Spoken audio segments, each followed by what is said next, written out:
عذاب میں دوسری کون سی وجہ تھی؟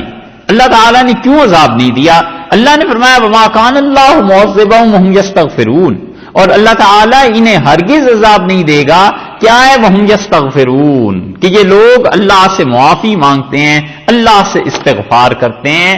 اور یہ بہت بڑی چیز ہے. اگر اس کی پہلی تفسیر دیکھ لی جائے تو اس کا مطلب یہ ہے کہ کافروں کو بھی خدا کا عذاب معافی مانگنے سے رک جاتا ہے. یہ استغفار ایسی چیز ہے، اللہ سے معافی مانگنا، کہ کافر کو بھی عذاب نہیں ہوتا.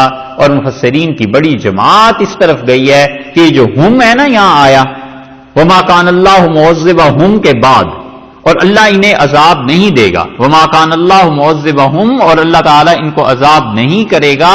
وہم، جبکہ یہ لوگ، یہ جو ہم کا لفظ آیا ہے، یہ ہم کا لفظ جو ہے یہ اگر مشرکین کافروں کے لیے مان لیا جائے تو اس کا مطلب یہ ہے، مفسرین کی بڑی جماعت اس طرف گئی ہے، وہ کہتے ہیں جب یہ بیت اللہ کا طواف کرتے تھے، ننگے طواف کرتے تھے، مگر کہتے جاتے تھے غفرانک غفرانک، اللہ معاف فرما اور اللہ معاف فرما، اور سونے سے پہلے بھی رات کو اللہ سے استغفار کر کے سوتے تھے. اللہ نے کہا کہ مشرکین تم معافی مانگتے ہو، اور تو میں ظلم تو کرتا نہیں، انصاف کرتا ہوں، عدل کرتا ہوں، تم چونکہ معافی مانگ لیتے ہو اس لیے ہم ابھی عذاب نہیں دیں گے.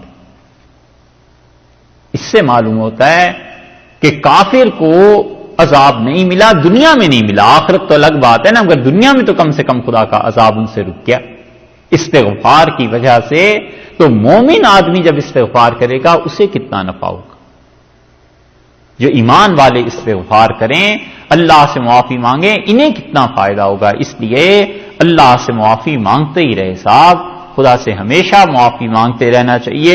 اسی لیے محققین مشائخ جو تھے یہ عشاء کے بعد استغفار کرنے کو ترجیح دیتے رہے ہیں، اور وجہ اس کی یہ ہے کہ آدمی کے گویا سارا دن گزر گیا، جو اونچ نیچ ہو گئی، کوئی خدا کی نافرمانی ہو گئی، سونے سے پہلے عشاء کے بعد استغفار کر لے تاکہ اللہ کی مغفرت شامل حال ہو جائے. اور یہ مشرکین کے متعلق بھی یہ روایت ہے کہ یہ رات سونے سے پہلے اللہ سے معافی مانگتے تھے.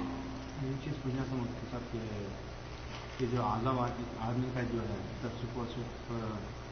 نبیین کے مطلب انبیاء کے لیے تھا کہ وہ لوگ جب تک رہیں گے عذاب نہیں آئے گا، یا پھر مطلب اچھے لوگوں کے لیے اللہ کے اچھے بندوں کے لیے. اچھا کرتے ہیں بات اس میں. تو یہ فرمایا کہ دوسرا معنی، دوسری رکاوٹ یہ ہے کہ استغفار کرتے ہیں. اس سے معلوم ہوتا ہے کہ اللہ سے معافی مانگتا ہی رہے. اور اللہ سے معافی مانگنا، ہم لوگوں کا تو یہ ہے کہ گناہ کرے اللہ سے معافی مانگ لے، عین حالت گناہ میں خدا کی بات یاد آ جائے اللہ سے معافی مانگنا شروع کر دے کہ اللہ کو اتنا پسند ہے کہ لوگ اس کی طرف استغفار کریں. رسول اللہ صلی اللہ علیہ وسلم نے فرمایا طوبیٰ لہو، بڑا ہی خوش نصیب آدمی ہے جو قیامت میں اپنے نامہ عمل میں سب سے زیادہ استغفار کو پائے، اللہ سے معافی کو پائے. اللہ تعالیٰ تک پہنچنے کی کئی راہیں ہیں صاحب. ایک راہ وہ بھی ہے جو گناہگار آدمی اختیار کرتا ہے، اور وہ یہ ہے کہ اللہ سے معافی مانگنا، توبہ کی راہ اختیار کر لیتا ہے اللہ تک پہنچنے کے لیے. یہ ضروری تھوڑا ہی ہے کہ ہر آدمی تقوی کی راہ اختیار کر کے خدا تک پہنچے گا. کچھ لوگ توبہ کی راہ بھی تو آخر اختیار کر کے اللہ تک پہنچیں. اور اسی لیے دوسری جگہ پر یہ آتا ہے کہ رسول اللہ صلی اللہ علیہ وسلم استغفار کا حکم دیتے تھے، اور آپ فرماتے تھے لوگوں باوجود اس کے کہ میں اللہ کا نبی ہوں، دن میں 70 مرتبہ، اور ایک روایت میں آتا ہے آپ نے دن میں 100 مرتبہ میں استغفار کرتا ہوں، اللہ سے معافی مانگتا ہوں. اور یہ ضروری نہیں ہے کہ عربی میں ہی کوئی آدمی کہے کہ اللہ استغفر اللہ، اردو میں کہہ لے، اپنی زبان میں کہہ لے کہ اللہ معاف فرما دے، اللہ تعالیٰ سے توبہ کر لے کہ اللہ میں توبہ کرتا ہوں، اللہ میں معافی چاہتا ہوں. یہ ساری چیزیں وہ ہیں جو لوگوں کے لیے آسان کرنی بھی چاہیے، بتانی بھی چاہیے، تاکہ لوگوں کا رجوع اللہ کی طرف. ایک صاحب بیعت ہونے کے لیے آئے، حضرت رشید احمد صاحب گنگوئی رحمۃ اللہ علیہ سے، دیہاتی تھے. حضرت نے فرمایا کہ استغفار کیا کرو رات سونے سے پہلے. اس نے کہا حضرت عربی تو آتی نہیں، مشکل سے نماز سیکھی ہے. حضرت نے فرمایا اچھا کوئی حرج نہیں ہے، بس یہ کہہ لیا کرو کہ اللہ میں توبہ کرتا ہوں، اللہ مجھے معاف فرما دیں، بس یہ جملہ 100 مرتبہ پڑھ لیا کرو. یہ اس لیے کہ اپنی زبان میں کوئی فرض واجب تھوڑا ہی ہے، فرض اور واجب درجے کی جو چیزیں ہیں اس میں زبان بدلنے کی شریعت نے اجازت نہیں دی، جیسے آذان ہے، نماز ہے، قرآن پاک ہے، ان چیزوں میں باقی جو اس سے کم درجے کی دعائیں ہیں وہ اپنی زبان میں مانگ لے. یہ ہے استغفار کی بات، اللہ سے معافی مانگتا ہی رہے. اور اس سے بھی بڑا درجہ یہ ہے کہ نیکی کر کے بھی اللہ سے معافی مانگے، اس سے بھی آگے کا درجہ ہے. رسول اللہ صلی اللہ علیہ وسلم نے ہی سکھایا ہے. نماز میں جب سلام پھیرتے تھے تو حدیث میں آیا نا کہ 3 مرتبہ فرماتے تھے استغفر اللہ.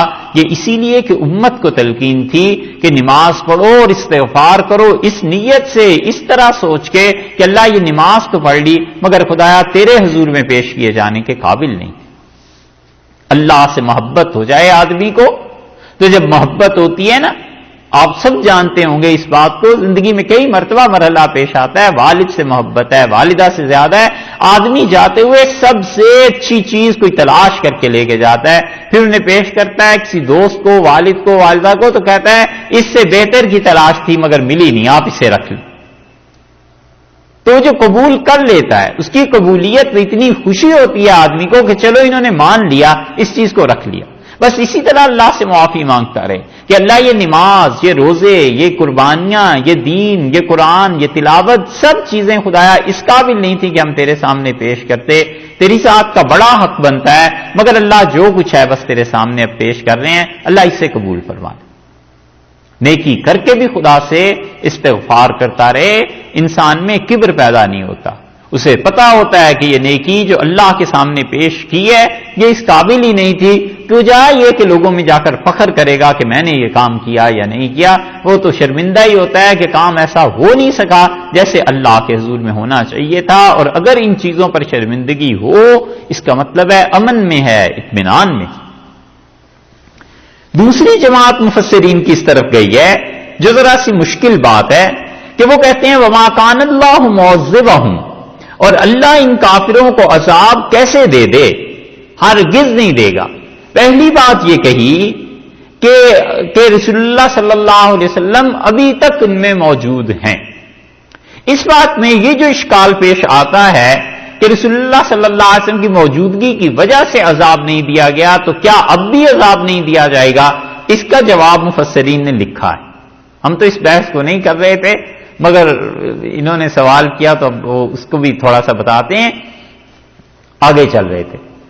مفسرین کہتے ہیں کہ رسول اللہ صلی اللہ علیہ وسلم کی وجہ سے کفار مکہ کو عذاب نہیں ہوا. اللہ نے فرما دیا ہے کہ جب تک آپ ان میں موجود ہیں، جب آپ نکلیں گے تو عذاب آ جائے گا. یہ اگلی آیت میں آ رہا ہے اور پھر اس سے اگلی بھی آیت میں آ رہا ہے کہ کیا عذاب خدا نے پھر دیا تھا مکہ والوں کو. تو مفسرین کہتے ہیں اب تو رسول اللہ صلی اللہ علیہ وسلم قیامت تک موجود ہیں، قبر مبارک ہے، حضرت صلی اللہ علیہ وسلم کی زندگی ہے، اور ان کا اب ہونا اس امت کے لیے پناہ ہے کہ اس امت میں خدا کا کوئی ایسا عذاب نہیں آئے گا جیسا عذاب پچھلی قوموں پہ آتا رہا ہے کہ کہیں کسی کے چہرے مسخ ہو گئے، کہیں کسی پر عذاب آ گیا، کہیں ایسی مصیبت آ گئی، زلزلے آ گئے، بجلیاں کوندیں آسمان سے اور ساری امت ہی پناہ کر دی گئی. انہوں نے کہا اب ایسے نہیں ہوگا کیونکہ اللہ نے فرمایا ہے کہ وَأَنْتَ فِيهِمْ، اور آپ ان میں موجود ہیں. اس سے بھی آگے کا درجہ مفسرین کہتے ہیں کہ کبھی کبھی کوئی آدمی وہ اللہ کی طرف سے امان ہوتا ہے اپنے خاندان میں، اپنے شہر میں، اور جب اس انسان کا انتقال ہو جاتا ہے تو پھر اس کے بعد مصیبتوں کے دروازے کھل جاتے ہیں. بڑی نازک بات ہے یہ اور ہم لوگ اس پہ غور نہیں کرتے. آپ کبھی غور کیجئے گا. حضرت عثمان رضی اللہ عنہ جو تھے نا، یہ اللہ کی امان تھے اس امت میں. صحیح بخاری میں آیا ہے کہ جب حضرت عثمان رضی اللہ عنہ کی شہادت ہوئی تو عبداللہ ابن عمر رضی اللہ عنہ کہتے ہیں بدری صحابہ رضی اللہ عنہ ایک ایک ایک ایک کر کے چن لیے گئے، سارے کے سارے انتقال کر کے. یہ کیا چیز تھی؟ حضرت عبداللہ ابن عمر رضی اللہ عنہ نے، بخاری میں آتا ہے، اور انہوں نے کہا جب ہررہ کا واقعہ پیش آیا مدینہ منورہ کی بے حرمتی کا، تو اس کے بعد وہ تمام صحابہ رضی اللہ عنہ جنہوں نے رسول اللہ صلی اللہ علیہ وسلم کے ہاتھ پہ بیعت کی تھی حدیبیہ میں، وہ ایک ایک کر کے اصحاب الشجرہ، درخت کے نیچے بیعت کرنے والے، وہ سب کے سب دیکھتے ہی دیکھتے ختم ہو گئے. حضرت عثمان رضی اللہ عنہ کے دور میں 100 بدری تھے رضی اللہ عنہ. 32 ہجری میں جب ان کی گنتی کی گئی، عبد الرحمن بن عوف رضی اللہ عنہ کی وراثت کی تقسیم کا مسئلہ آیا تھا. انہوں نے کہا تھا کہ 1/3 میرا جو وراثت کا حصہ ہے یہ بدریوں کو دینا. تو جب گنتی کی گئی تو وہ لوگ 100 تھے، اور حضرت عثمان رضی اللہ عنہ کی شہادت ہوئی ہے، اور حضرت علی رضی اللہ عنہ کا دور آیا ہے، اور بالکل آغاز میں ہی دیکھتے ہی دیکھتے 20 صحابہ رضی اللہ عنہ ختم ہو گئے، اور 80 صحابہ رضی اللہ عنہ رہ گئے تھے بدری، جنہوں نے حضرت ابوبکر رضی اللہ عنہ کی خلافت کے لیے بیعت کی ہے. اور حضرت ابوبکر رضی اللہ عنہ جب نکلے ہیں تو 700 صحابہ رضی اللہ عنہ وہ ساتھ تھے ان کے جو اصحاب الشجرہ کہلاتے تھے، جنہوں نے درخت کے نیچے بیعت کی تھی رسول اللہ صلی اللہ علیہ وسلم کی. تو یہ جو امان اٹھتی ہے نا، ایسے اٹھتی چلی جاتی. نیشا پور پہ تاتاری آئے تو تاریخ میں آتا ہے وہاں ایک بزرگ تھے، اور وہ لوگوں سے کہتے تھے کہ میں تم میں اللہ کی امان ہوں بس جب تک ہوں. اور جس دن ان کی شہادت ہوئی، انتقال ہوا، تاتاریوں نے پورے شہر کو بھون ڈالا. ایک ایک آدمی میں اللہ تعالیٰ ایسی برکتیں رکھ دیتا ہے. اس کی بڑی واضح مثال آپ کو دیں، آپ خود سے محسوس کر سکتے ہیں. دیکھو، والد بوڑھے ہوتے ہیں اور مرض ہو گیا، ٹی بی، کینسر، دل کی پرابلم، اللہ معاف فرمائے، محفوظ رکھے اللہ تعالیٰ. کوئی مسئلہ ہو جاتا ہے، وہ بوڑھا ہے، چارپائی پہ لیٹا ہوا ہے، لوگ اس کی خدمت کر رہے ہیں. کبھی کبھی بیماری اتنی سنجیدہ ہو جاتی ہے، اتنی سیریس کنڈیشن کہ لوگ کہتے ہیں اللہ تو اس پہ مہربانی کر. مطلب یہ کہ اب معاملہ نبٹ جائے تو اچھا ہے، اور سب اس کی خدمت کر رہے ہوتے ہیں، مگر اس کی وجہ سے سارے بھائی بہنیں آپس میں ٹھیک. اور جس دن وہ چارپائی نکلی گھر سے، اگلے ہی دن بات شروع ہو جاتی ہے کہ ہاں جی اب تقسیم کیسے ہونی ہے، جائیداد کیسے تقسیم ہوگی، وراثت کس کس کو ملے گی، کیا کیا چیزیں ہوں گی. یہ اس آدمی کی، اس بڈھے کی برکات تھیں، بوڑھے کی. وہ جب تک رہا ہے لوگ ٹھیک رہے، اور جب وہ نکلا ہے گھر سے تو ساری برادری، خاندان اس میں تقسیم شروع ہو گئی. یہ چیزیں ہوا کرتی، مگر ہم لوگ اس پہ غور نہیں کرتے. اس لیے یہ جو سفید بال ہوتے ہیں نا، یہ بڑی قدر کی چیز ہوتی ہے. ایک یہ، اور ایک اس پہ لوگ غور نہیں کرتے، لڑتے جھگڑتے رہتے ہیں. کبھی گھر میں نہیں لڑنا چاہیے، کبھی بھی. بہتر ہے آدمی گھر چھوڑ کے چل پڑے کہیں، جب لڑائی کا اور فساد کا خطرہ ہو، مت بولے.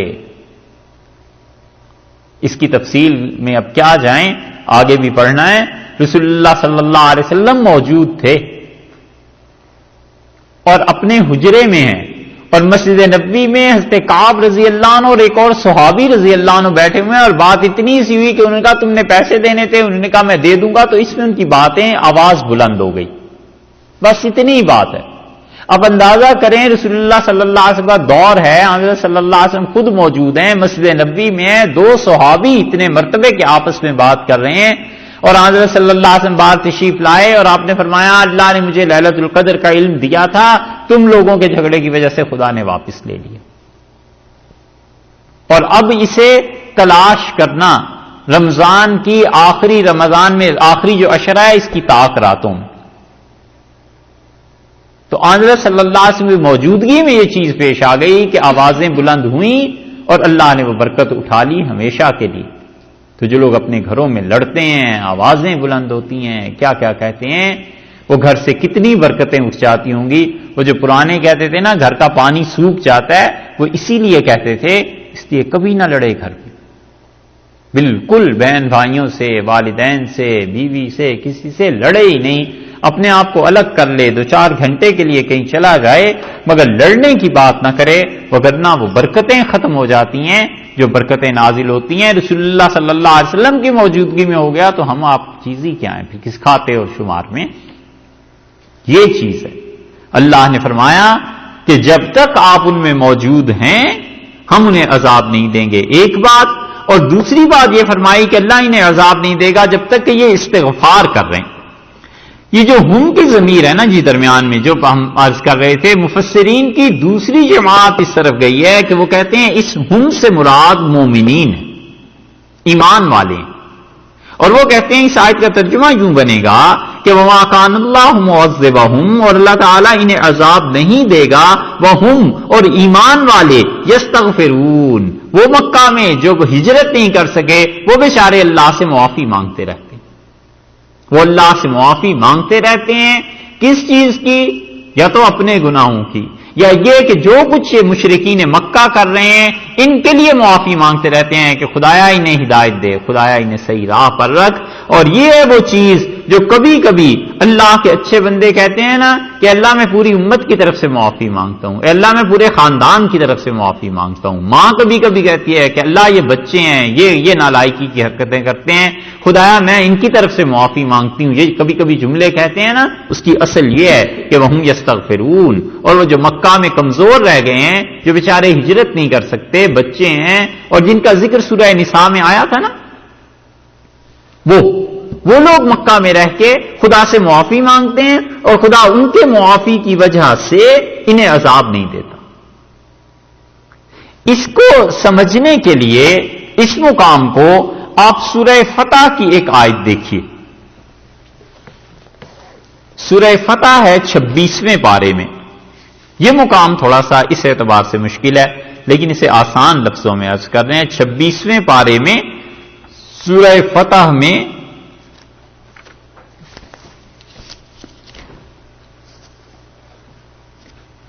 آیت نمبر 24.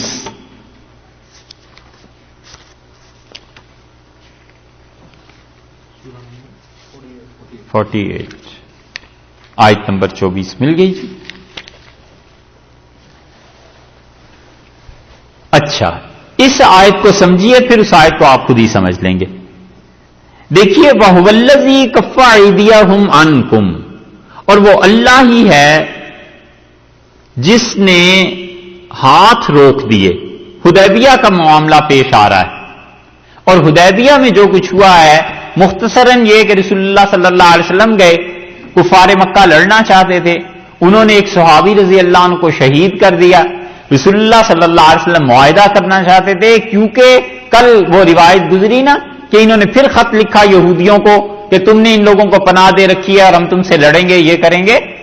تو رسول اللہ صلی اللہ علیہ وسلم سمجھ گئے کہ یہودی اور مشرکین یہ آپس میں گٹھ جوڑ کر رہے ہیں، اب جیسے بدر سے پہلے عبداللہ ابن ابی اور مشرکین آپس میں گٹھ جوڑ کر رہے تھے. تو حضرت صلی اللہ علیہ وسلم سمجھ گئے کہ اس وقت اس اتحاد کو توڑنا ضروری ہے. اگر یہ نہیں ٹوٹا تو مدینہ منورہ میں اندر سے یہودی اٹھ کھڑے ہوں گے، باہر سے یہ حملہ کریں گے، مسلمانوں کے لیے مصیبت بن جائے گی. رسول اللہ صلی اللہ علیہ وسلم نے یہ کام کرنا چاہا اور یہ اتنی بڑی تاریخی چیز ہے کہ مورخین کی عام طور پر اس پہ نظر نہیں گئی. یہ بات شمس الائمہ سرخسی رحمت اللہ علیہ نے مبسوط میں لکھی ہے. مبسوط میں انہوں نے جس پہ تبصرہ کیا ہے، بہت قابل قدر چیز.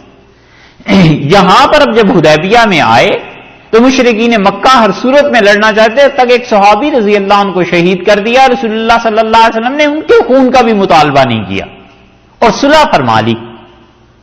اور اللہ نے بھی حکم نہیں دیا کہ ان سے لڑو. کیوں اللہ تعالیٰ نے حکم نہیں دیا؟ اللہ فرماتے ہیں وَهُوَ الَّذِي كَفَّ أَيْدِيَهُمْ عَنْكُمْ، اور وہی اللہ تو ہے جس نے روک رکھے تھے ان کے ہاتھ تم سے. اللہ نے کفار قریش کو، مشرکین مکہ کو روک دیا کہ تم سے نہ لڑیں. وَأَيْدِيَكُمْ عَنْهُمْ، اور اللہ نے تمہارے ہاتھ ان سے روک دیے کہ قتل خون کے باوجود تمہارے جذبات کو خدا نے مشتعل نہیں ہونے دیا کہ کہیں تم ان پہ حملہ نہ کرو اور وہ تم پہ حملہ نہ کریں. بے بطن مکہ تھا اور یہ بات پیش آئی ہے مکہ کے پیٹ میں، مکہ شہر میں، مطلب مکہ شہر کے قریب 6 میل کا تو فاصلہ تھا کل حدیبیہ کا 7 میل کا اتنا. من بعد، اس کے بعد کہ ان اظفرکم علیہم، اللہ نے تمہیں اختیار دے دیا تھا ان پر، اس کے باوجود اللہ تعالی نے یہ کیا کہ لڑائی نہیں ہونے دی. وکان اللہ بما تعملون بصیرا، اور جو کچھ تم کرتے ہو اللہ دیکھ رہا ہے. ہم الذین، یہ وہی لوگ ہیں مشرکین، کفروا جنہوں نے کفر کیا ہے، وصدوکم عن المسجد الحرام، اور انہوں نے تمہیں ادب والی مسجد سے روکا ہے، حدیبیہ میں عمرہ نہیں کرنے دیا، والہدیہ، اور انہوں نے خدا کی نیاز کو روک لیا، قربانیوں کو روک لیا، معکوفاً، اور وہ قربانیاں بند رہ گئیں، ان یبلغ محلہ، اپنی اصل مقام تک نہیں پہنچ سکیں، یعنی عمرہ کرنے کے بعد تم نے ذبح کرنا تھا نا جانوروں کو، تو تم نے اس سے پہلے ہی کرنا پڑا تمہیں. یہ اتنے ظالم ہیں، کفر بھی کرتے ہیں، اس کے ساتھ ساتھ خدا کی نیاز کو بھی روکتے ہیں، اس کے ساتھ ساتھ تم سے لڑنا چاہتے تھے، ہم نے نہیں لڑنے دیا. ہم نے ان تینوں چیزوں کو اللہ تعالیٰ نے فرمایا ہم نے روک لیا تھا.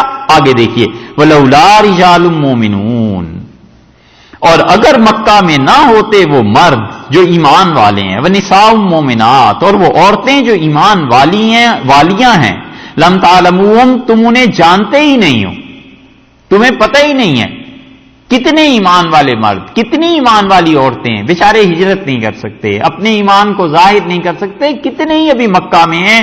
أَن تَطَؤُوهُمْ، ایک بات تو یہ ہے کہ اگر لڑائی ہوتی تو تم انہیں پیس دیتے. اس سے معلوم ہوا کہ مکہ میں ایمان والے عورتیں اور مرد تھے، وہ استغفار کرتے تھے اور اللہ نے ان کے استغفار کی برکت سے بچایا انہیں.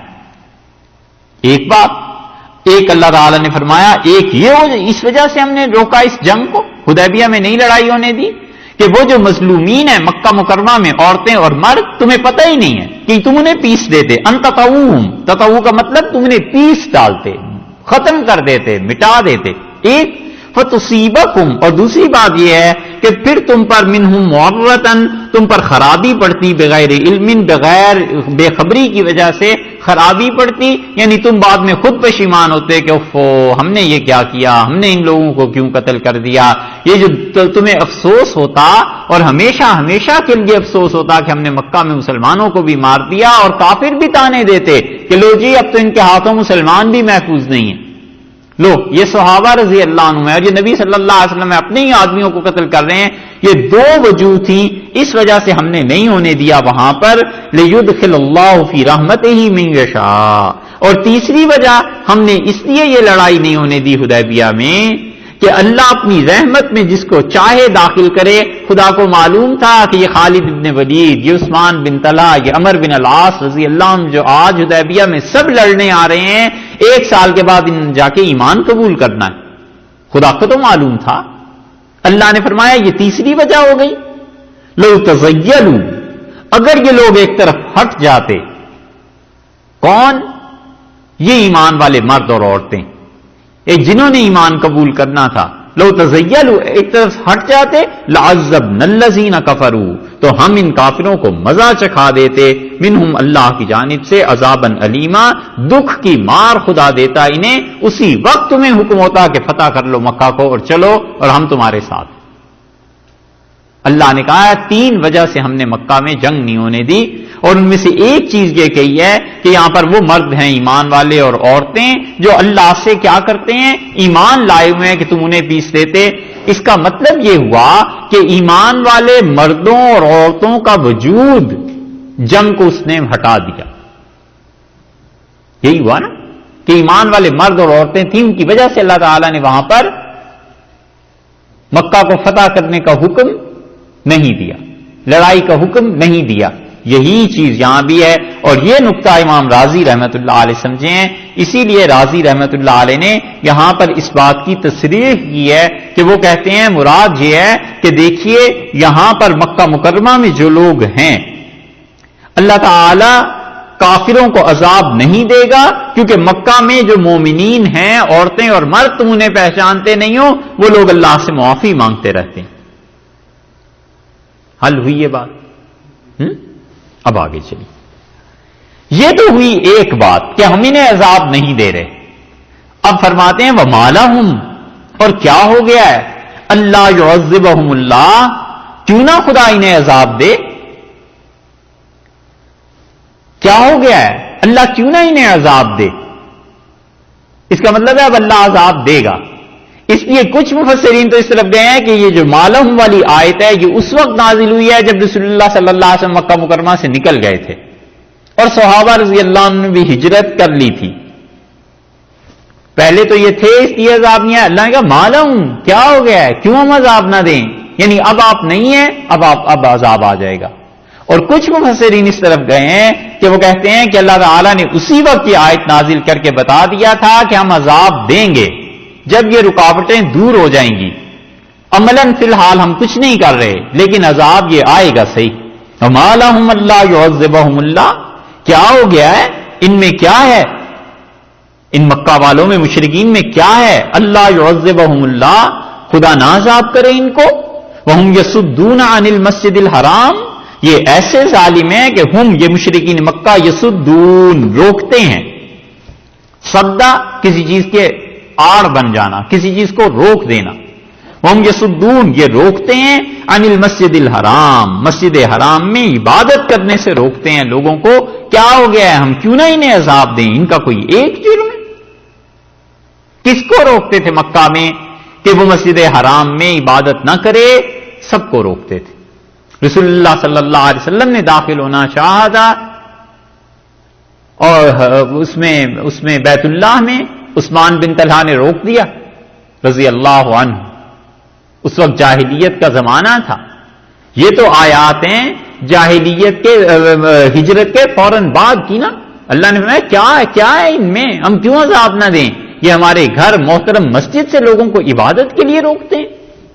رسول اللہ صلی اللہ علیہ وسلم کو مثلاً روک دیا عثمان بن طلحہ رضی اللہ عنہ نے، اور کہا اس دروازے سے اندر آپ نہیں جا سکتے، بیت اللہ کا دروازہ نہیں کھولا۔ اور حضرت صلی اللہ علیہ وسلم عثمان اس دن کیا حالت ہوگی جب یہ چابی میرے ہاتھ میں آئے گی؟ اس نے کہا رسوا ہو جائے گی قوم جس دن تمہارے پاس یہ چابی آ گئی۔ تو رسول اللہ صلی اللہ علیہ وسلم عثمان نہیں، ایسے نہیں کہتے، وہ دن ہوگا جو سب سے زیادہ عربوں کا عزت کا دن ہوگا اس قوم کی۔ اور پھر فتح مکہ میں آیا، اس کی بات گزر چکی پہلے سورہ نساء میں، اللہ تعالیٰ نے فرمایا اس طرح ایک، اور یہ روکتے ہیں خدا کے گھر سے۔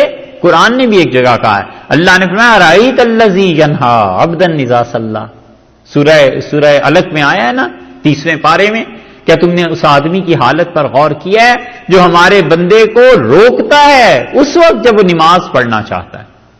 رسول اللہ صلی اللہ علیہ وسلم گھر میں نماز پڑھتے تھے، کوئی نہیں روکتا تھا، حرم میں نماز پڑھتے تھے بیت اللہ میں آ کے، تو اللہ تعالیٰ نے کہا کادو یکونون علیہ لبدا، چمٹ جاتے ہیں جا کے اس سے کہ کسی طرح یہ آدمی نماز نہ پڑھے۔ رسول اللہ صلی اللہ علیہ وسلم حرم میں نماز نہ پڑھیں، یہ ایسے روکتے تھے ظالم۔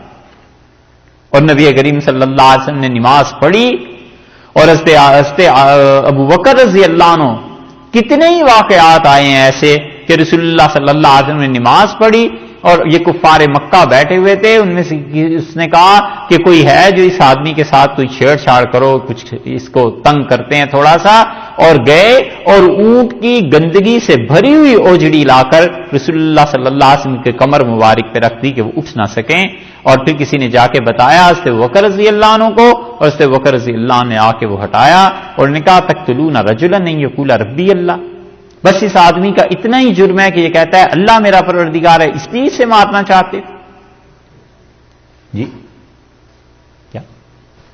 اچھا، اور ایک واقعے میں آتا ہے حضرت فاطمہ رضی اللہ عنہا کو کسی نے بتایا، کیا 5 سال کی 6 سال کی چھوٹی سی بچی ہے اور والد ہیں سجدے میں، اور آ کے کسی نے اوجڑی رکھ دی ہے، اور حضرت فاطمہ رضی اللہ عنہا ہٹا رہی ہیں اور ہنس رہے ہیں لوگ ان پہ، اور رسول اللہ صلی اللہ علیہ وسلم جب اٹھے تو آپ نے بیت اللہ کی طرف ہاتھ پھیلا دیے اور آپ نے فرمایا اللہ حد ہو گئی اس چیز کی، اور اے پروردگار اس ابو جہل سے، عتبہ سے، ولید سے، شیبہ سے نام لے لے کے رسول اللہ صلی اللہ علیہ وسلم اللہ ان سے اپنا بدلہ لے لے۔ اور حضرت عبداللہ ابن مسعود رضی اللہ عنہ کہتے تھے میں نے ان 4 کو دیکھا، 5 کو، امیہ کو، عتبہ کو، ولید کو، شیبہ کو اور ابو جہل کو، 5 مجھے بدر میں نظر آ گئے کہ ان کی لاشیں جل گئی تھیں، سڑ گئی تھیں دھوپ کی وجہ سے، یہ ان لوگوں کا حال ہو گیا۔ یہ ہے ہم یصدون عن المسجد الحرام، کیوں نہ اللہ انہیں عذاب دے، یہ مسجد حرام سے روکتے ہیں، کیوں روکتے ہیں؟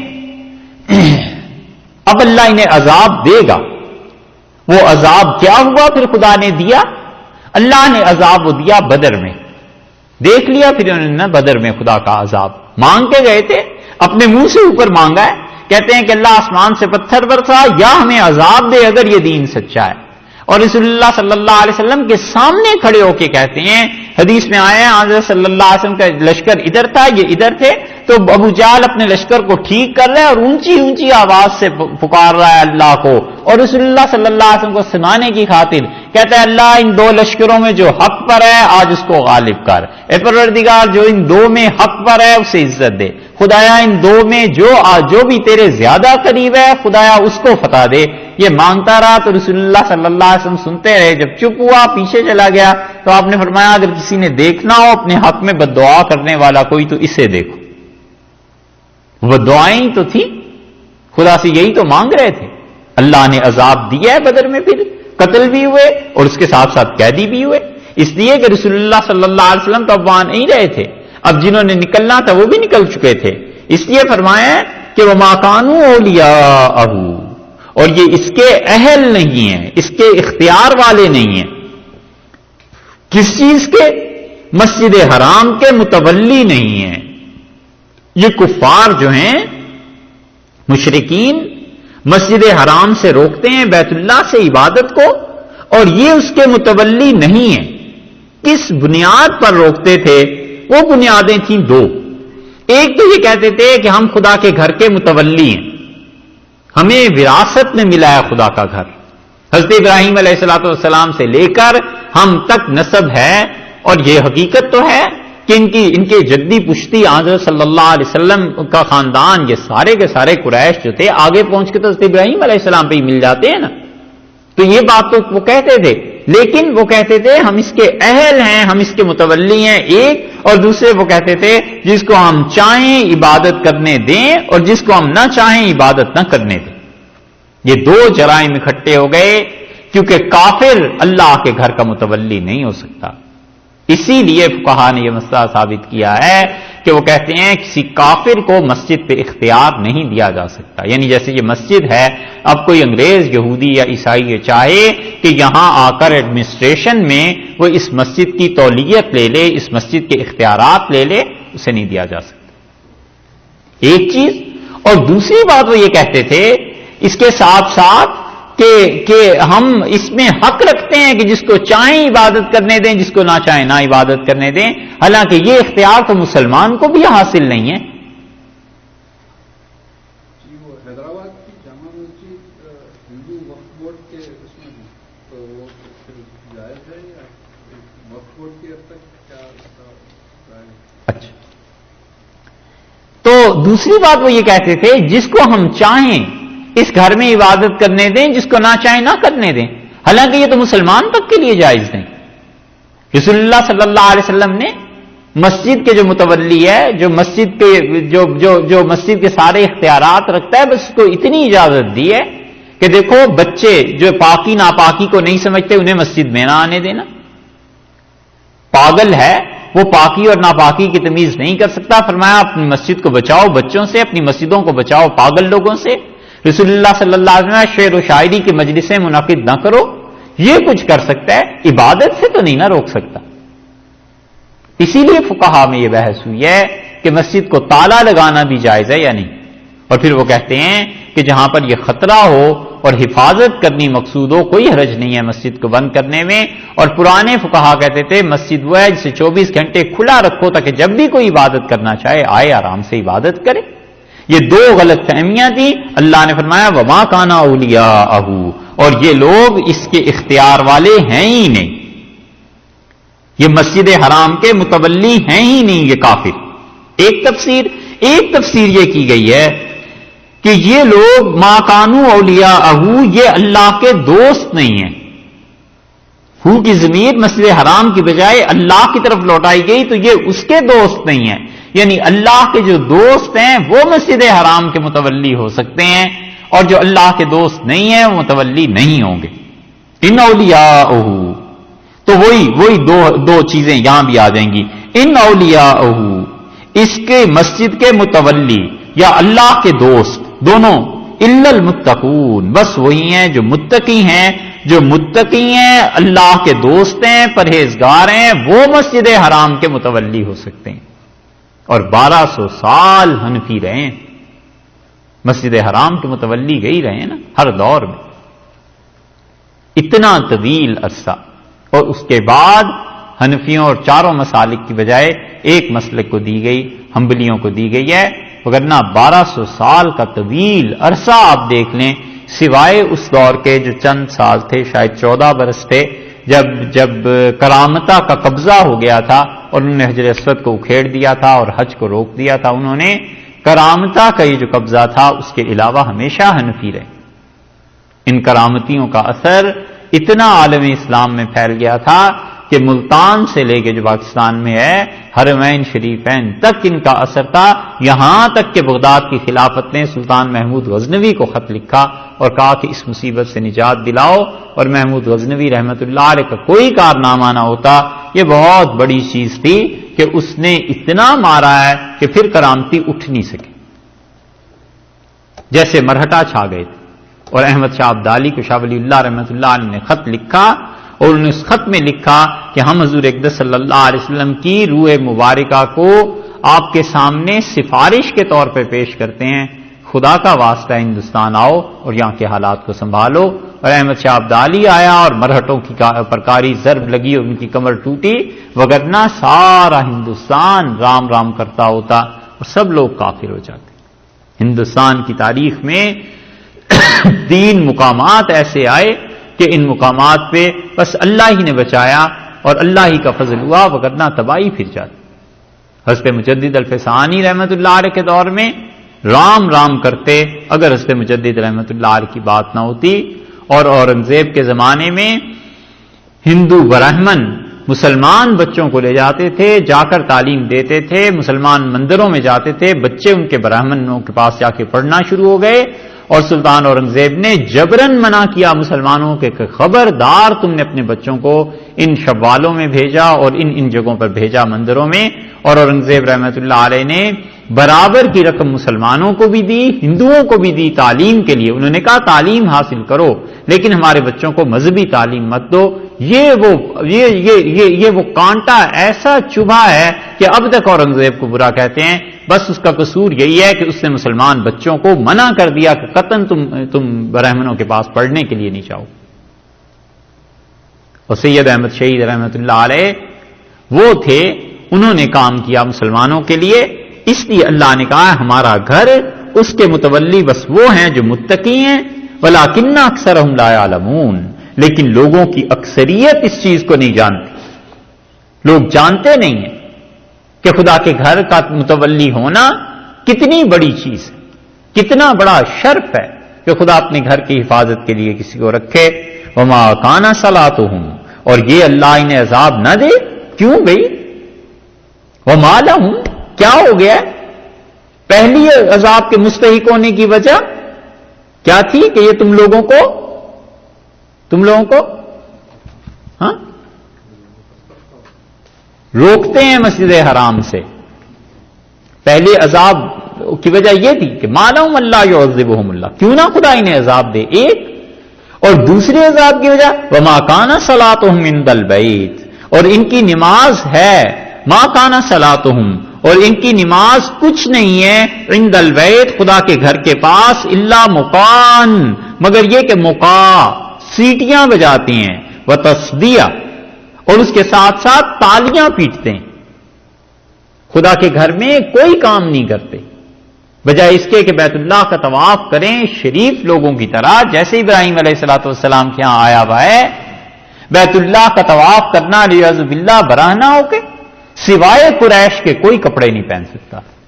قریش خود کپڑے پہنتے تھے، طواف کرتے تھے. جس کو قریش بہت زیادہ مہربانی، عزت کا، احترام کا مرتبہ دینا ہوتا تھا، قریش اسے کپڑے دے دیتے تھے.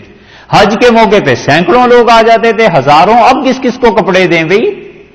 تو قریش اپنی ممتاز حیثیت قائم رکھنے کے لیے بھی کچھ کم کپڑے دیتے تھے، دیتے بھی نہیں تھے، کم ہی دیتے تھے. اور پھر اس کے ساتھ ساتھ اتنے کپڑوں کا تو بندوبست ہو بھی نہیں سکتا تھا، اس لیے لوگ براہنا طواف کرتے تھے، سیٹیاں بجاتے تھے وہ جیسے بھی منہ میں جیسے بھی انگلیاں رکھ کے، اور اس کے ساتھ ساتھ وہ کہتے تھے تصدیہ، وہ تالیاں پیٹتے تھے.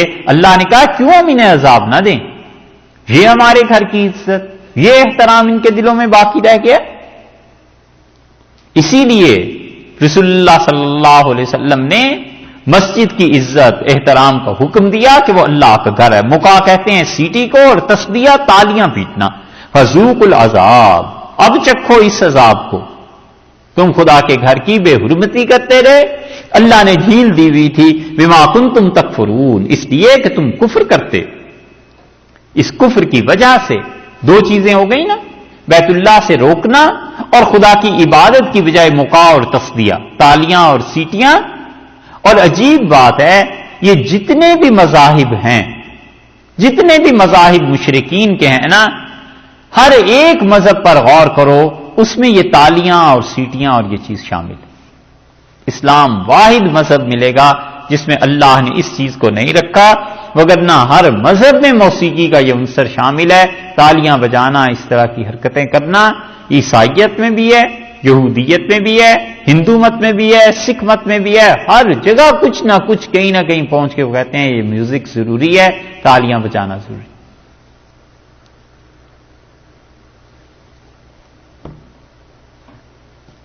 ان الذین کفروا، اور ہمارے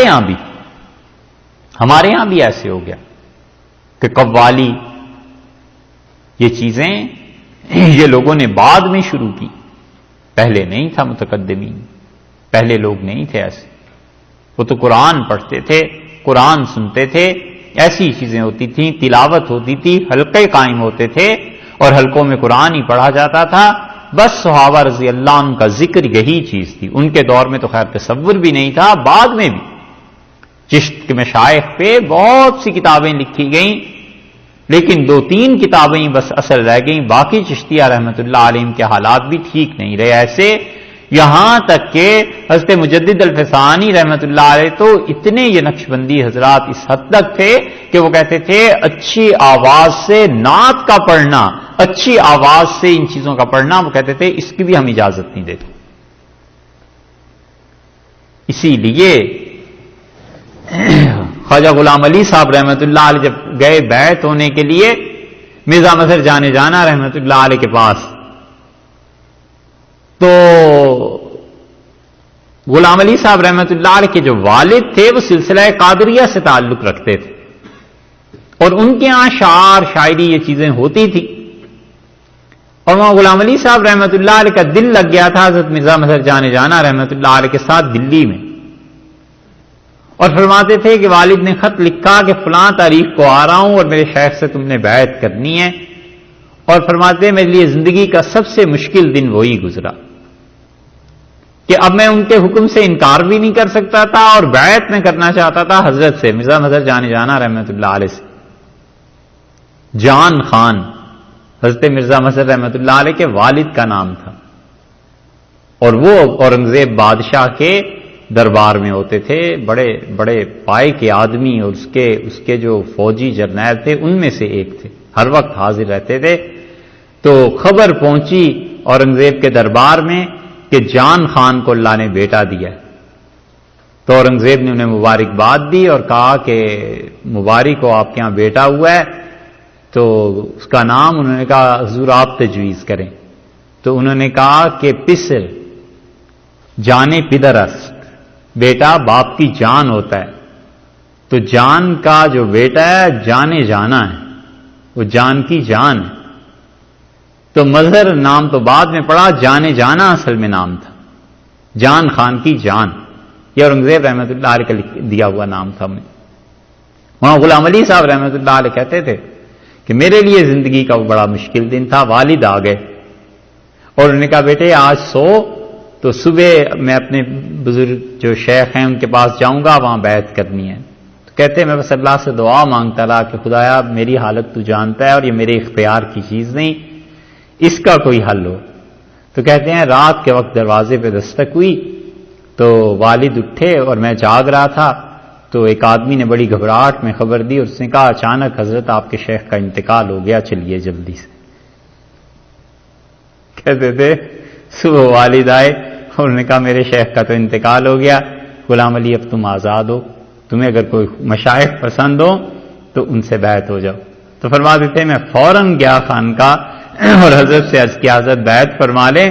تو مرزا مظہر جانا رحمۃ اللہ علیہ نے مجھے بیعت کیا اور میں بڑا حیران ہوا، حالانکہ وہ نقشبندی تھے، نقشبندیہ سلسلے میں بیعت کرتے تھے. مجھے بیعت فرمایا تو کہو کہ میں بیعت ہوتا ہوں سلسلہ قادریہ میں. فرماتے یہ شیخ کی کرامت میں نے دیکھی اور انہوں نے سلسلہ قادریہ میں مجھے بیعت کیا. اصل بات کہاں تھی، چھوڑو یار، کہاں چلے جاتے ہیں. ہاں وہاں غلام علی صاحب رحمۃ اللہ علیہ نے یہ جتنے نقش بندی ہیں ان کی کتابیں آپ پڑھیں، وہ کہتے ہیں کہ بغیر ساز کے محض اچھی آواز میں نعت سننا، وہ کہتے ہیں ہم اس کی بھی اجازت نہیں دیتے، کہتے ہیں قرآن پڑھو، بس اس کو سنو، اس کو سمجھو، اللہ کا ذکر کرو. اور باقی مشائخ جو تھے چشت کے اور حضرات یہ کہتے تھے کہ اچھی آواز سے تم شعر پڑھ سکتے ہو، سن سکتے ہو. خسرو رحمۃ اللہ علیہ پڑھتے تھے اور حضرت نظام الدین اولیاء رحمۃ اللہ علیہ سنتے بھی تھے، اور یہاں تک کہ حضرت نظام الدین اولیاء رحمۃ اللہ علیہ کہتے تھے خسرو سب سے جی بھر جاتا ہے، تم سے نہیں بھرتا. اور ایک دن فرمایا خسرو سب سے تنگ آ جاتا ہوں، حتیٰ کہ اپنی جان سے، اور تم سے تنگ نہیں آتا. اور جب آیا دور مولانا غلام علی صاحب، ان کے بعد حضرت نظام الدین اولیاء رحمۃ اللہ علیہ کے بعد وفات میں لوگوں نے کہا حضرت آپ کی جگہ پہ کون ہوگا؟ تو فرمایا جن کو ہم نے اجازت دی ہے ان کی فہرستیں بناؤ. تو 300 خلفاء تھے، تغلق کے زمانے سے لے کے اکبر کے زمانے تک جو چشتی نظامی چھائے رہے پورے ہندوستان.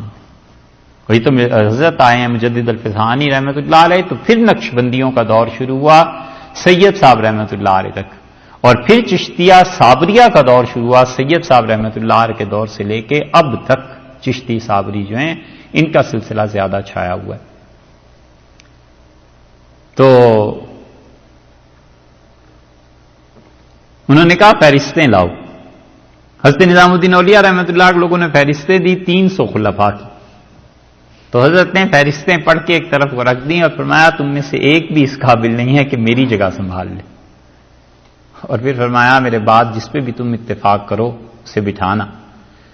اور بٹھایا انہوں نے نصیر الدین چراغ دہلی رحمۃ اللہ علیہ کو. اور حضرت نصیر الدین دہلوی رحمۃ اللہ علیہ جب آئے ہیں تو کچھ دنوں کے بعد لوگوں نے کہا کہ حضرت وہ شعر سننے ہیں یہ وہ، تو انہوں نے کہا میں تو اجازت نہیں دیتا. تو لوگوں نے کہا حضرت سنا کرتے تھے. تو یہ وہ صحیح مسلک ہے جو صحیح معنی میں رہا ہے مشائخ کا. انہوں نے کہا کہ فعل مشائخ ما حجت نیست، آرے از کتاب اللہ و سنت. ہمارے مشائخ کے کام شریعت کی دلیل نہیں ہے، کتاب اللہ اور سنت، اس سے کوئی چیز ثابت کرو تو میں تیار ہوں. 40 برس وہ اپنی جگہ پر رہے اور اللہ نے کیا کمال کی خلافت انہیں دی تھی. اور 40 برس تک کوئی ایسی چیز نہیں تھی کہ کوئی ان کی خانقاہ میں اچھے آواز سے شعر بھی پڑھ سکے. انہی کے خلیفہ تھے وہ خواجہ گیسو دراز رحمۃ اللہ علیہ. یہ سارا سلسلہ ایسے. اس لیے یہ جتنی بھی چیزیں ایسی ہیں نا، اس میں مشرکین کے ہاں، یہ تو خیر اپنے فرقوں کی بات کر رہے ہیں، لیکن مشرکین کے ہاں عبادت میں موسیقی کا تصور یہ وہ چیز ہے. اور ایک اسلام ایسا مذہب ہے واحد جس میں عبادت میں موسیقی نہیں آئی. اللہ تعالی نے فرمایا ہے کہ ان الذین کفروا، اور جو لوگ کفر کرتے ہیں، ينفقون اموالہم، جن لوگوں نے کفر کیا انہوں نے اپنے مال کو خرچ کیا. کہاں خرچ کیا؟ لِيُصُدُّوا عَن سَبِيلِ اللَّهِ، تاکہ اللہ کے راستوں سے روکیں. وہ اپنے مالوں کو خرچ کرتے ہیں تاکہ روک دیں لوگوں کو اللہ کی راہ سے، اس لیے وہ خرچ کرتے ہیں. مشرکین مکہ نے 3 طرح مخالفت کر لی نا، اپنی جانیں لڑا دیں بدر میں ایک، اور جو کچھ بکنا تھا اپنے منہ سے سب کچھ کہہ دیا اوپر سے نیچے. یہاں تک آپ دیکھ لیں یہ ان کے اقوال ہی نقل ہوئے ہیں نا کہ انہوں نے کہا اگر ہم چاہیں تو اس قرآن جیسا قرآن بھی بنا سکتے ہیں. پھر انہوں نے کہا اللہ ہم پہ ایسے ایسے عذاب بھیج دے. پھر اس کے بعد اللہ تعالی نے فرمایا کہ وہ سیٹیاں بجاتے ہیں، تالیاں پیٹتے ہیں. بدنی چیزیں ہو گئیں. خدا کی مخالفت میں قول، جسم، قول. اب تیسری چیز رہ گئی تھی پیسہ. اللہ نے اس کا اب یہاں ذکر کر دیا ہے، ان الذین کفروا ينفقون اموالہم، اور جن لوگوں نے کفر کیا ہے وہ خرچ کرتے ہیں اپنے اموال، لیصدوا عن سبیل اللہ، تاکہ اللہ کی راہ کو روکیں، اللہ کی راہ پہ لوگوں کو چلنے نہ دیں. یہ بدر میں آئے ہیں، پیسہ خرچ کیا ہے، مال خرچ کیا ہے. وہ جو قافلہ گیا تھا اس قافلے نے جو تجارت کی ہے اس کے عوض میں جو پیسے آئے ہیں وہ پیسے اسی لیے تو تھے کہ مسلمانوں کی معیشت اس پہ غلبہ پایا جائے اور مسلمانوں کو تباہ کیا جائے. نتیجہ یہ نکلا کہ وہ پیسہ جو تھا احد میں کام آیا ہے ان کے. بدر تو وقتی طور پہ بات ختم ہو گئی، وہ پیسہ پھر احد میں کام آیا ہے۔ اللہ نے فرمایا ينفقون اموالهم ليصدوا عن سبيل الله، یہ اپنے مال کو خرچ کریں گے تاکہ اللہ کی راہ سے لوگوں کو روکیں۔ فسينفقونها، خرچ کریں گے ان قریب، اس کو کر لینے دو۔ ثم تكون عليهم، پھر یہ مال ہو جائے گا علیہم، ان کے اوپر، حسرتن، پچھتاؤ ہوگا، حسرت ہوگی کہ ہائے مال بھی ہاتھ سے گیا۔ ثم یغلبون، پھر اس کے بعد یہ مغلوب بھی ہوں گے، مسلمانوں کو ہم ان پہ غالب بھی کریں گے۔ والذین کفروا، اور جنہوں نے کفر کیا ہے، الی جہنم یحشرون، وہ سب کے سب ہانکے جائیں گے، الی جہنم، جہنم کی طرف ہانکا جائے گا۔ مال خرچ کرنے کی ایک یہ حسرت رہ گئی اسلام کے خلاف، لڑ لیے جا کے بدر میں، زبان سے جو کچھ ہو سکتا تھا وہ بھی کہہ لیا، مال خرچ کرنا رہ گیا، کرو خرچ۔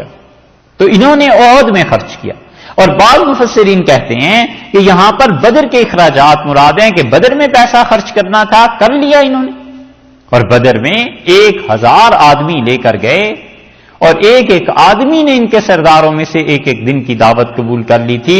ابو جہل نے کہا ایک دن میں دعوت کروں گا، عتبہ تھا، شیبہ تھا، حکیم ابن حزام رضی اللہ عنہ تھے جو بعد میں مسلمان ہوئے ہیں۔ آخری دن کی دعوت حضرت عباس رضی اللہ عنہ کی تھی جو ان کے حصے میں آئی تھی۔ یہ سب کے سب، ابو البختری تھا، نضر ابن حارث تھا، حارث ابن عامر تھا، امیہ تھا، حضرت بلال رضی اللہ عنہ کے پہ جو زیادتی کرتا رہا، زما ابن اسود تھا، یہ 10 11 12 آدمی، سب نے کہا کہ روز 10 اونٹ ذبح کیا کریں گے۔ کسی دن 9 اونٹ ذبح ہوتے تھے، کسی دن 10 اونٹ ذبح ہوتے تھے۔ 10 اونٹوں کی قیمت آپ لگائیں کئی ہزار پر جا کر پہنچتی ہے، یعنی آج کل کے زمانے سے دیکھیں تو کم سے کم 2-2 لاکھ 1.5 لاکھ روپیہ روز خرچ کرتے ہوں گے۔ اونٹ اگر 15,000 کا بھی آپ سمجھ لیں تو بھی 10,000 کا بھی سمجھ لیں تو لاکھ روپیہ، اتنے لاکھوں روپے انہوں نے مسلمانوں کے خلاف خرچ کیے ہیں۔ اللہ نے کہا یہ خرچ کرنا چاہتے ہیں کر لیں خرچ، یہ شوق بھی پورا کر لیں۔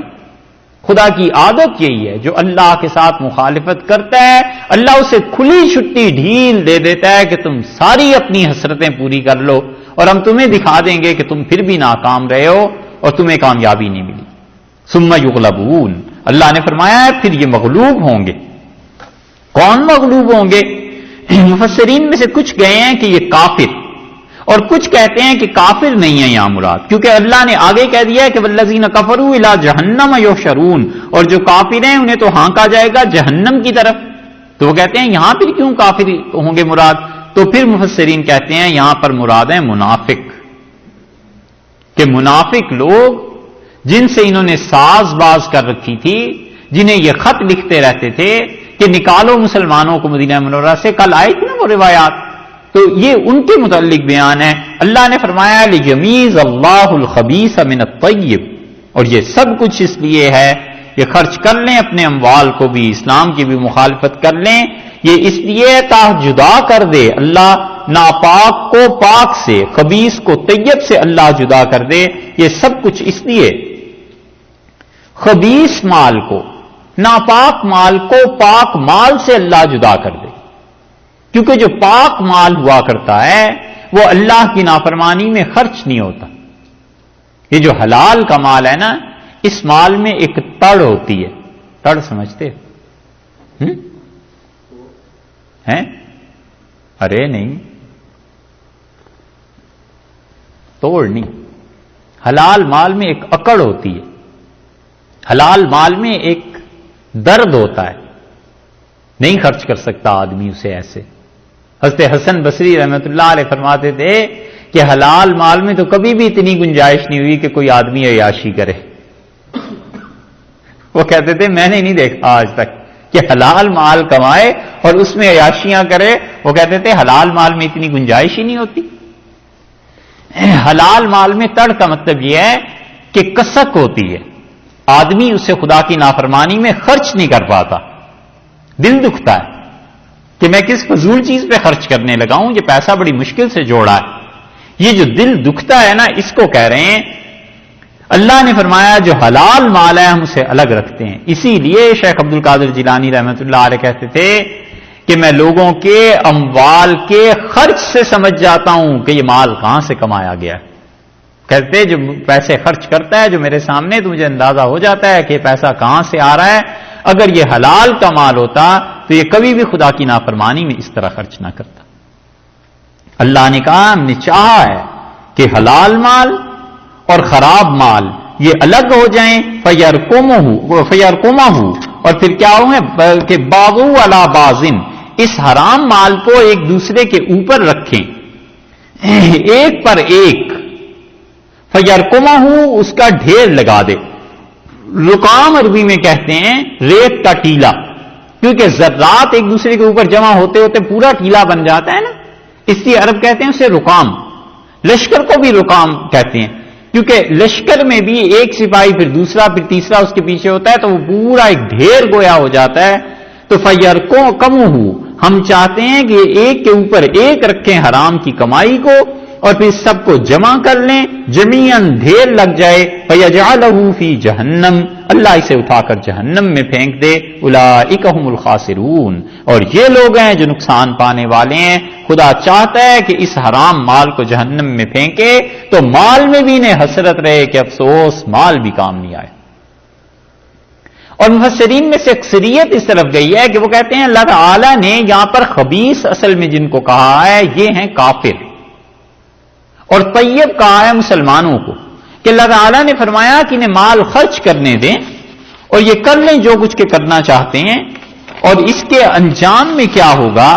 اس کے انجام میں یہ ہو جائے گا کہ یہ خبیث جو ہیں، یمیز اللہ الخبیث من الطیب، اللہ کافروں کو مسلمانوں سے الگ کر دے گا، یا پھر یہ کہ منافقوں کو مسلمانوں سے الگ کر دے گا، وَيَجْعَلَ الْخَبِيثَ بَعْضَهُ عَلَى بَعْضٍ، اور اللہ اس خبیث یعنی کافر یا منافق کو ایک پہ ایک رکھے گا، فَيَرْقُمَهُ، اور پھر اس کے بعد اللہ ڈھیر کر دے گا، جمیعاً ان سب کا، فَيَجْعَلَهُ فِي جَهَنَّمَ، اور اللہ انہیں جہنم میں پھینک دے گا۔ فرض کر لو کہ یہ مکہ مکرمہ میں 20,000 تھے نا، تقریباً اتنی آبادی تھی، 20-30 ہزار کافر ہوں گے، یہ 20-30 ہزار آدمی اگر زمین پر لٹائے جاتے، فرض کر لیجئے 10 لائنیں ان کی لگا دی جاتی اور 10 لائنیں 100 کا اسکوائر بنا لیا جاتا، تو پھر ایک پہ ایک کافر رکھتے اور اس سارے کو ایک باکس میں بند کر دیں تو رہیں کتنے؟ چند فٹ کا ہی باکس بنے نا، اور سارے کافر اس میں سما جائیں۔ اللہ نے کہا ہم اس کو اٹھا کر جہنم میں پھینک دیں گے، ایک کے اوپر ایک کو رکھ کے، تاکہ یہ گندگی جمع ہو جائے ساری۔ یہ ہیں بدر میں رسول اللہ صلی اللہ علیہ وسلم کے خلاف نکلنے والے۔ پھر فرمایا ہے کہ کل للذین، آپ کہہ دیجئے کفروا، ان لوگوں سے جنہوں نے کفر کیا ہے، آپ ان سے صاف کہہ دیں، ان ینتہوا، اگر یہ باز آ جائیں، چھوڑ دیں لڑنا، چھوڑ دیں اسلام کی مخالفت، اگر یہ باز آ جائیں، یغفر لہم، تو ان کی معافی ہو جائے گی، معاف ہو ان کو، ما قد سلف، جو کچھ کے گزر چکا ہے سب معافی ہو جائے گی۔ بحث اس پہ کی ہے مفسرین نے کہ کیا چیز معاف ہو جائے گی اور کافروں کی کس قسم کو کون سی چیز معاف ہوگی، تو وہ کہتے ہیں اس کا مطلب یہ ہے کہ کافروں کی حقوق اللہ تو سارے کے سارے معاف ہو گئے۔ حقوق اللہ جو ہیں وہ کسی بھی کافر سے نہیں کہا جائے گا کہ تم اسلام قبول کرنے کے بعد اپنے زمانہ جاہلیت میں حج فرض ہو گیا تھا لہذا اب حج بھی کرو، اگر اب فرض ہوتا ہے تو ٹھیک ہے وگرنہ نہیں۔ اسے یہ نہیں کہا جائے گا کہ تم نماز پڑھو، اللہ کے جتنے حقوق تھے ساقط ہو گئے۔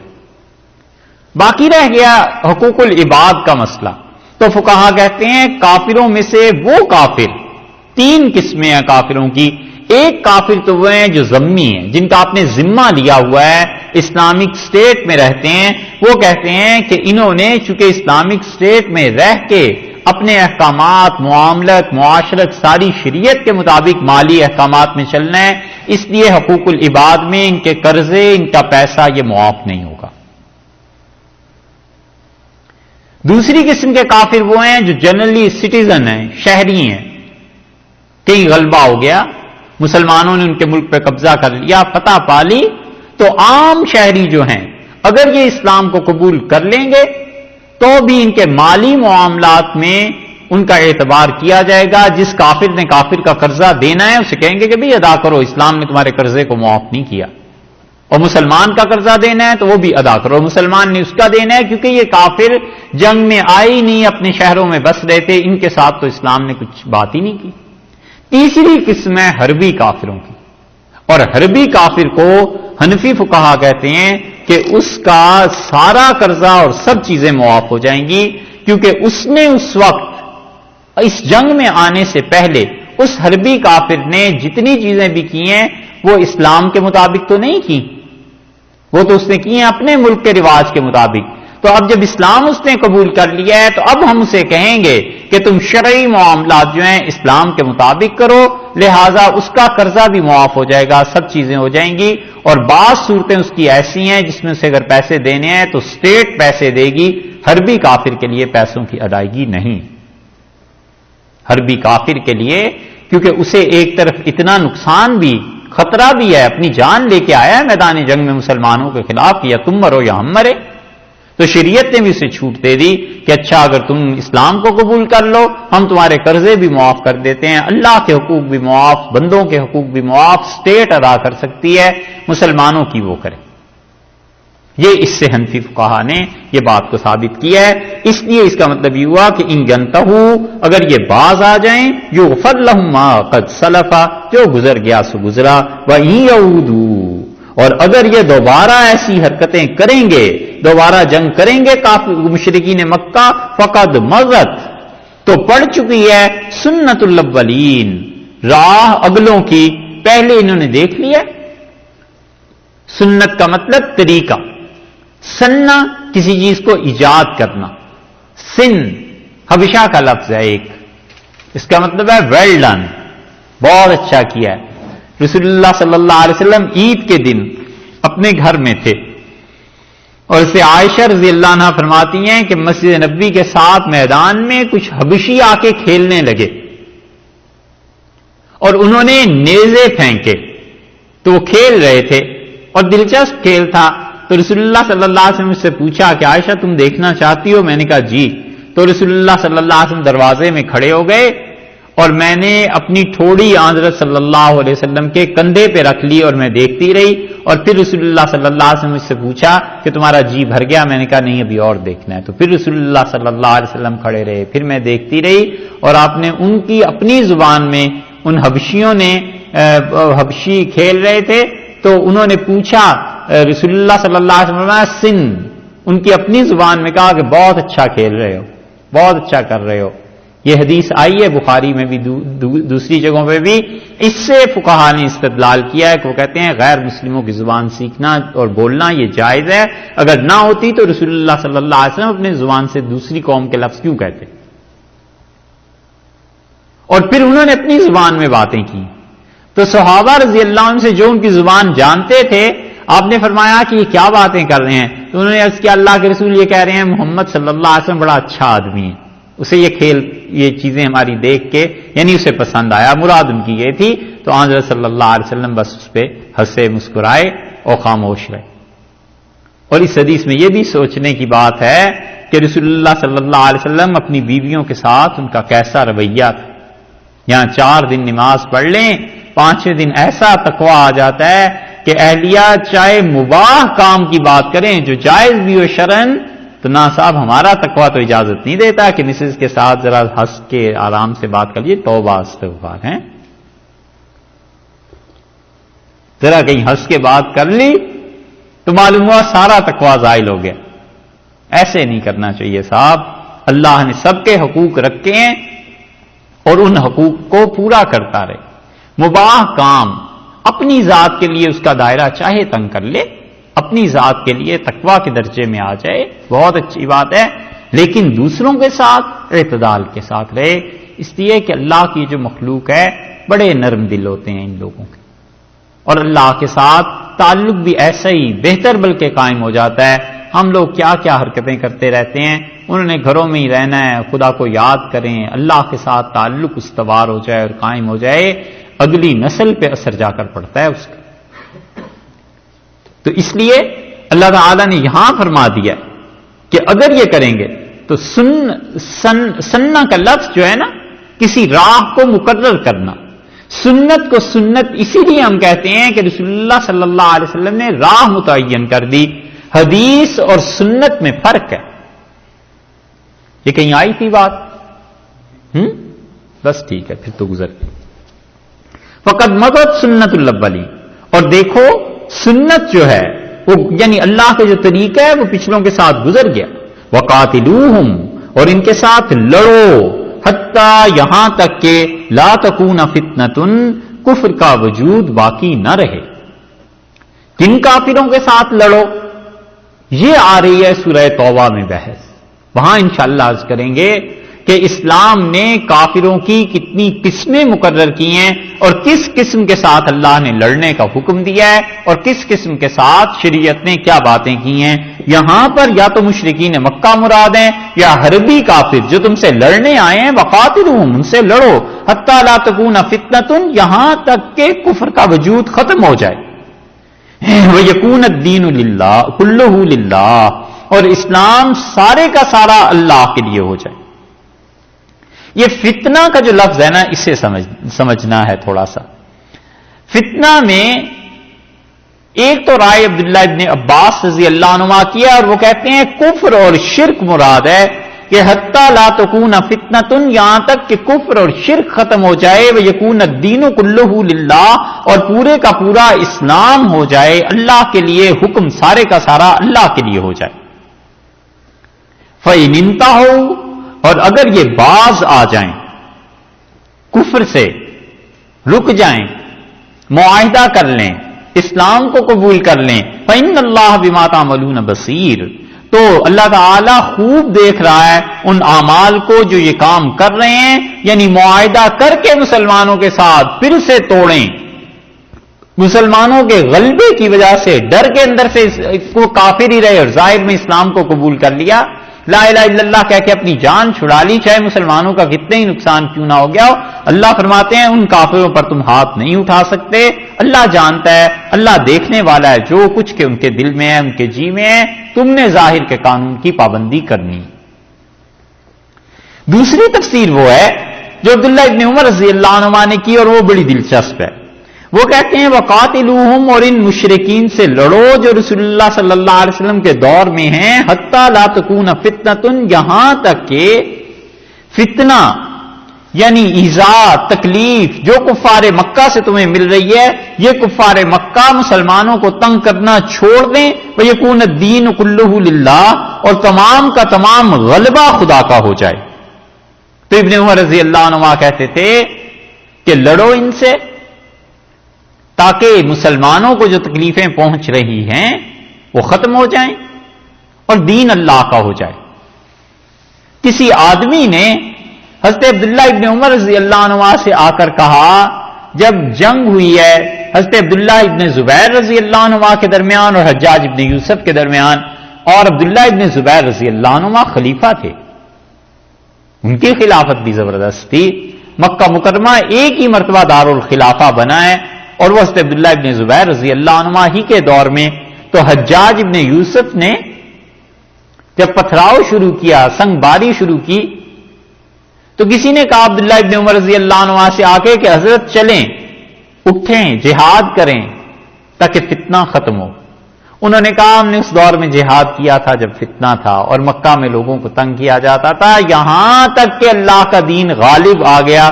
اور پھر یہ آیت پڑھی کہ وقاتلوہم حتی لا تکون فتنۃ، اور لڑو ان مشرکین مکہ سے یہاں تک کہ مسلمانوں کو تنگ کرنا یہ چھوڑ دیں اور اللہ کے حکم کا غلبہ ہو جائے. فرمایا ہم نے لڑا تھا اور اب تم میرے پاس آئے ہو تاکہ میں لڑوں یہاں تک کہ فتنہ پیدا ہو جائے. انہوں نے کہا اب ہم نہیں لڑتے، یعنی مسلمانوں کے درمیان جو خون ہے، فرمایا میں نہیں اس میں شرکت کرتا. اب تم ہمیں اس جہاد کی دعوت دینے چلے ہو کہ اب مسلمانوں میں فتنہ پیدا ہو جائے. فرمایا ہم لڑے تھے جب فتنہ تھا، ہم نے اس کو ختم کر دیا تھا. اور یہ ابن عمر رضی اللہ عنہ کی تفسیر اس کی دلیل ہے کہ جب تک اسلام اور کفر کی بات نہیں ہے تب تک تو سوچا بھی نہیں جا سکتا. اور کئی مسلمانوں میں خود اسلام اور کفر کی بات آ جائے، جیسے قادیانی کافر ہیں اور مسلمان ہیں، تب بھی قتل و غارت اور یہ چیزیں بہت آگے کی بات ہے، اور وہ حکومتوں کے کام ہے ایسے قوانین کو نافذ کرنے کے۔ کسی مسلمان کو یہ اختیار نہیں دیا جا سکتا کہ وہ محض اپنے مذہبی جذبات کی بنیاد پر اٹھ کے کسی آدمی کو قتل کر دے، یہ اختیار نہیں دیا جا سکتا۔ یہ سب کام حکومتوں کے ہیں، امپلیمنٹیشن وہ کریں، وگرنہ مذہب کے نام پہ مسلمان اجازت دے دیں کہ تم اپنے طور پہ اٹھ کے کافروں سے لڑنا شروع کرو، تو پھر وہ حال ہو جائے جو اب ہمارے ملک میں ہے پچھلے کوئی 15 برس سے، کہ کتنے اچھے علماء دین اس فتنے کی نظر ہو گئے اور کتنے ہی لوگ اس میں بہ گئے، اور پہلے ہی علماء تیار نہیں ہو رہے، اور آگے کو دیکھو پھر کیا ہو۔ یہ ہے چیز۔ تو جتنے بھی مسلمانوں کے آپس کے فرقے ہیں، کافروں کی اب بات نہیں کر رہے، دوسری بات کر رہے ہیں، مسلمانوں کے آپس کے فرقے، ان میں کوئی آدمی کہے کہ اس کو مار دو، قتل کر دو، اس کا مطلب یہ ہے کہ الیاذ باللہ وہ شیطان کی بات کرتا ہے۔ یہ کوئی خدمت تھوڑا ہی ہے دین کی کہ مسلمان ایک دوسرے کو مارتے اور قتل کرتے رہیں، کوئی دلیل ہونی چاہیے نا۔ یہ قتل اور خون اتنی بڑی چیز ہے کہ حضرت عمر رضی اللہ عنہ جیسے آدمی جو ایک امیر اپنا مقرر کرتے تھے گورنر، اور 10 بار استخارہ، سوچنا، اللہ تعالیٰ سے مشورہ کرنا، لوگوں سے پوچھنا، اس کے حالات پہ نظر رکھنا، حتیٰ کہ ایک لڑکا کہتا ہے میں امیر المومنین رضی اللہ عنہ کے پاس گیا اور میری جوانی کا دور تھا اور میرے سب لوگ باتیں کر رہے تھے، تو سارا قافلہ بھیج دیا حضرت عمر رضی اللہ عنہ کا، تو میرے پاس 1 سال ٹھہرا۔ 1 سال کے بعد مجھ سے فرمایا کہ میں تمہیں چیک کرتا رہا ہوں، تم میں بڑی صلاحیتیں ہیں، تو میں نے تمہیں دیکھا تو مجھے خیال ہوا کہ میں تمہیں کہیں گورنر لگاؤں، اور پھر میں نے سوچا کہ تم کہیں منافق تو نہیں ہو۔ 1 سال کے بعد اب مجھے اطمینان ہوا کہ تم منافق نہیں ہو، لہذا جاؤ فلاں جگہ حکومت کرو۔ یہ اتنی زیادہ پرکھ چھانٹ کے باوجود حضرت عمر رضی اللہ عنہ نے کہہ رکھا تھا کہ میری پوری حکومت میں قتل کی سزا اس وقت تک نہیں دی جا سکتی، پھانسی کسی کو، جب تک کہ میں دستخط نہ کر دوں۔ تو صحابہ کرام رضی اللہ عنہ فتوے کے باوجود قتل کے ملزموں کو مدینہ منورہ بھیجتے تھے، اور حضرت عمر رضی اللہ عنہ اس مسئلے کو سنتے تھے، پھر فیصلہ فرماتے تھے کہ قتل کی سزا ہو سکتی ہے یا نہیں۔ یہ خون اتنی بڑی چیز ہے جسے لوگوں نے کھیل بنا لیا۔ اس لیے ابن عمر رضی اللہ عنہ نے کہا کہ ہم نے لڑے تھے، جہاد کیا تھا جب فتنہ نہیں تھا، جب فتنہ تھا اور وہ سارا دین اللہ کے لیے ہو گیا، اور اب تم میرے پاس آئے ہو کہ میں اٹھوں اور لڑوں تاکہ فتنہ پھیلے۔ فَإِنِ انْتَهُوا، اور اگر وہ باز آ جائیں، فَإِنَّ اللَّهَ بِمَا يَعْمَلُونَ بَصِيرٌ، تو تم دیکھو اللہ جانتا ہے جو کچھ کے وہ عمل کر رہے ہیں، اللہ کو ساری چیزوں کی خبر ہے، علم ہے۔ مطلب یہ کہ کافر آخر کیوں لڑتا ہے؟ وہ لڑائی کے دوران کہہ دیتا ہے لا الہ الا اللہ، اب تو آپ کچھ نہیں کر سکتے، اب تو آپ کو سرنڈر کرنا ہی ہے، آپ نہیں مار سکتے۔ آپ کہتے ہیں اس نے اوپر سے کلمہ پڑھ لیا، اللہ فرماتے ہیں ہم جانتے ہیں، بس تم چھوڑ دو۔ وَإِن تَوَلَّوْا، اور اگر یہ اپنے ضد پر قائم رہیں، فَاعْلَمُوا، تو یاد رکھو، ان اللہ مولاکم، اللہ تعالی کیا ہے، اگر یہ نہ مانے تو جان لو کہ اللہ ہے تمہارا حمایتی، اللہ تعالیٰ خود نپٹ لے گا۔ اگر یہ ضد کرتے ہیں اب بھی کفار مکہ، پھر لڑنا چاہتے ہیں، انہیں اسلام کی دعوت دو، دین کی طرف بلاؤ، نہیں مانتے، لڑنا چاہتے ہیں، فَاعْلَمُوا أَنَّ اللَّهَ مَوْلَاكُمْ، یاد رکھو اللہ تمہارا ولی ہے، اللہ تمہارا دوست ہے، وہ تمہارا حمایتی ہے۔ وَنِعْمَ الْمَوْلَىٰ وَنِعْمَ النَّصِيرُ، نعم المولا، کیا خوب دوستی ہے، کیا خوب دوست ہے۔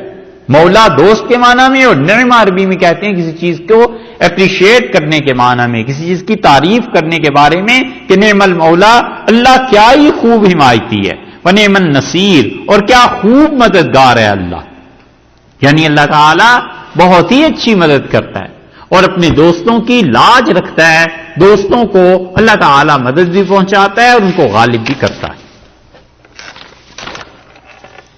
تھوڑی سی دیر